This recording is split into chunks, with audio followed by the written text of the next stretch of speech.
What is up, everybody? And this is like my eighth try trying to do this long overdue from me to you, Sports Edition. Finally, going to speak about Nike's big announcement with Colin Kaepernick. I'm getting tired. Let's try to get this out. Now, this has been going on for a few years now. I'm going to finally say my piece. I want to give my little opinion because it's a little slightly different than some. Now, Nike made an announcement. Colin Kaepernick's going to be one of the few. Serena Williams, he's not the only one, who's going to be the face of their 30-year anniversary campaign. He's getting like this big star deal, getting paid lots of money, going to have this vehicle, going to be traveling, going to be speaking, going to have apparel, going to have shoes, the whole nine. So we know a year or two ago, preseason, he had already been sitting for a while. The media finally got wind of it, started bringing his attention to it. He was consulted by Mr. Hoyer, who is a member of the military, and he told him, instead of sitting, why don't you go ahead and kneel, because that shows respect for your fallen soldiers, fallen citizens. They decided to go ahead and do that to show respect to the military. Now, real quick, I believe it was 2008 when we started doing this paid patriotism. Before, we did not televise the anthem. Before, we did not have military demonstrations coupled with the flag, coupled with the NFL, and attaching those together, attaching it to our sports, attaching it to our fun pastime. This is new. This is new. And if we really love and honor our service members, why do they have to pay us to celebrate them? Anyway, that's kind of creepy if you think about it. So this is new. This is newly televised. It inspires a slew of other protests from other athletes, whether they're raising their fists, they're kneeling, they're sitting, they're holding each other. You have the media going crazy. They're asking other players about Kaepernick, other coaches about Kaepernick. What is his chances of getting onto a team now with all of this drama now? Is he worth all of the drama, the attention? Is he creating strain and stress for the other teammates and the staff and all of that? Does the city want them? Half the people don't like this. They always talk about, of course, the people who, I say half because they always talk about the ones who don't support him. They don't talk about the service members who actually do support his right to do his protest, no matter if they agree or not, or the service members, mainly of color, who are like, I actually support what he's saying, because not only did I fight for his right to say it, but I'm still a black man here in America, or a black woman here in America, or a brown woman or man here in America. So they don't talk about that. They showed the videos of everybody burning his jerseys, but they don't talk about how his jersey was one of the top sellers last year and how they're still making lots of money off of them. You see what I'm saying? They say about the ratings, how they've gone down, but what they don't say is about how ratings for all of television and all of sports have all gone down because of the way we consume media and entertainment now. But I digress. So up until this point, this is a labor dispute. That's it. It's not a freedom of speech issue. It is a labor dispute between an employee and his employers, being the NFL, each private team, entity, what have you. This did not turn into a freedom of speech issue until the government, of course represented by the president, his surrogates, we had Mike Pence going to the game and leaving the tweets. That is the government chiming in, putting pressure on a private entity, which is the NFL, to shut down one of their employees. That, my friend, is textbook infringement on speech rights. Up until then, labor dispute. When the government chimed in, freedom of speech infringement. It's textbook, whether you like what he was saying or not. The government can't come in and tell your company, can't tell McDonald's, can't tell Subway, can't tell FedEx to shut the driver down, to shut the sandwich maker down. That is infringement on your First Amendment rights. Okay, now let's talk about what he's protesting about. At first, he was misspoken because I honestly don't think he meant for all of this to happen. I think he felt this in his heart. He just started saying things. He had been tweeting things and stuff on social media and been saying things for a few years prior to this. So I think this is something that was building in his heart, and he finally just had to express himself. He had no idea of the consequences. You could tell the first few months or so when he's answering these questions that he's just going on the fly. He's flying by the seat of his pants. He was not prepared. So he misspoke a few times. He made a lot of wrong moves, in my opinion, that probably made it so he wouldn't get a job, that made it so he got more hate than news, that made it so easy for the situation to be co-opted and turned into something else. You know the expression, you may lose the battle, but you win the war. Something like that. This is a battle that I feel is lost. This actual means of protesting, and the government has officially co-opted the message and turned it into something that it is not, which is a protest against the flag in the United States and the military. A military serviceman told him to kneel. Okay. So, but they have successfully took that narrative and flipped it. That battle is lost. So I personally don't think that they should do anything through the anthem. I don't think they should even televise the anthem. I don't think, if I would just stay in the back, even though they're going to speculate, well, why are people staying in the back? Either way, again, they've lost that battle. So, but let's talk about the message. He misspoke in the beginning. He said, I'm protesting the flag because it represents a country that treats its citizens poorly, or something to that effect. They want to focus on the first part of that message, but they don't want to focus on the fact the whole treating its citizens poorly. So he's always talked about being concerned for the citizens. And this is not a black and brown concern. Police brutality, whether it be financially or physically. The law enforcement is the wing of the state, is the wing of your city. It is state-sponsored violence, city-sponsored violence and brutality.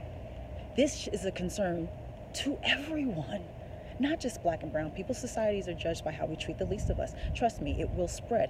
Police forces serve different purposes depending on the area they're in. In some areas, it's to protect and serve. In some areas, it's to keep certain people out, keep certain people over here. In certain areas, they're bill collectors. My area.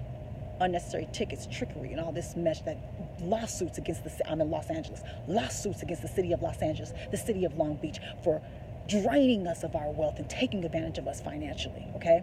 So these are concerns for everyone. You think they're just killing black and brown people? No, we're used to that. We're a little desensitized to black and brown lives being taken, so we don't mind seeing them all the time. We can see it all the time. It's almost entertainment for some folks. When you see certain other people die, white folks, young folks, women, and such, that it still kind of hurts. So it's not publicized as much. But let me tell you, white folks getting gunned down by the police too, unarmed, unjustly, with shady circumstances, not reporting the information, incorrect, inconsistent testimonies, and all of that nature. I'm from Utah. We had a young white guy in Utah get killed. The guy in Arizona watched the video where the cop plays this sadistic ass Simon Says until he basically finds a reason to kill him in a hallway. It's disgusting. So this is not a black and brown issue. Let's talk about the other ways of brutality. We always think about physical. We think about dying. We think about getting beat. Most of the brutality that I've experienced from law enforcement is financial.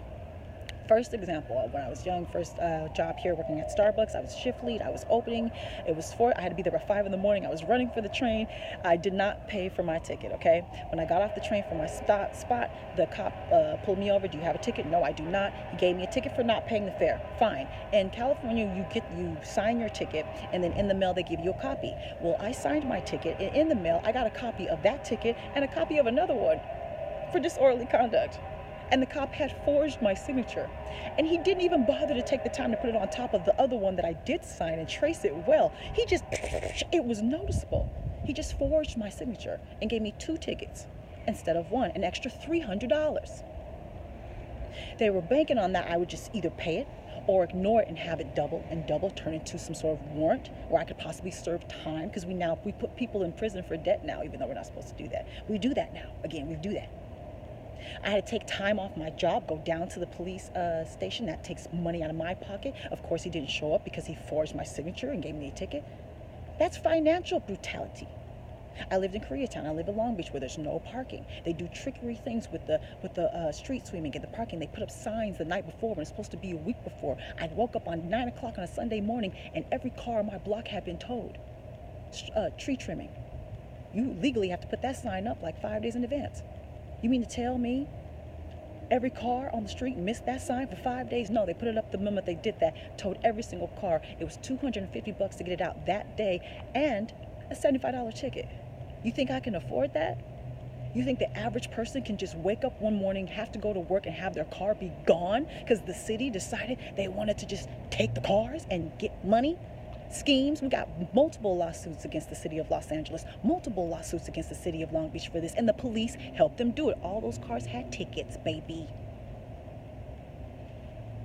So, police brutality is state-sponsored violence, and it's not just physical, it's also financial, it's emotional, and it affects everyone, not just black and brown people. And that's what I think we really just need to get this. It affects everyone. Now let's talk about Nike making this decision. Why did they do it? Nike has always been edgy. They've always backed edgy athletes, and they've always stood by them. We've heard sticking by making Jordan the first black face of a major sports entity like that, that was edgy, sticking by him through the gambling deck, sticking by Tiger Woods, sticking by Kobe Bryant.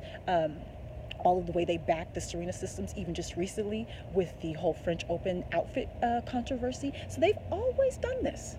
They've always gone to the edge and snatched the person who gets people talking, polarizing figures. There we go. So they've picked Colin Kaepernick. If you don't think Nike has done the math on whether or not this will financially benefit them in the long run, you haven't been paying attention. They did all their little calculations. They know that the 2/3 of their products are sold to people 35 years and under. And if you actually poll them, the younger you get, the less and less of them are against Colin Kaepernick. Once you get into the teens, it's only about 15% of them that are anti-Kaepernick. That's it. Most of the people burning shoes and burning his jerseys are all pissed off are older people. And they are not Nike's target base. Period. So, they talk about how the drop in stock today. They don't talk about how Adidas had the exact same drop. Exact same drop. And they didn't do anything with Colin Kaepernick. So again, Nike's done the math on this. They see the tides turning. They believe that the future will remember him fondly, kind of the way they did Muhammad Ali. No, they're not the same. But at the time, Muhammad Ali was hated. We put him in jail. But now, you see how we look at him?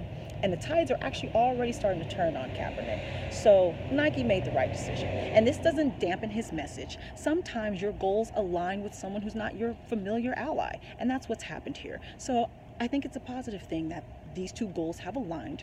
Colin Kaepernick now has this major vehicle to help spread his message, and he's already been doing the work. People talking about what's that going to do? The $1 million, he did it. I knew the hashtag, the name of his charity, and I just forgot it. Look him up.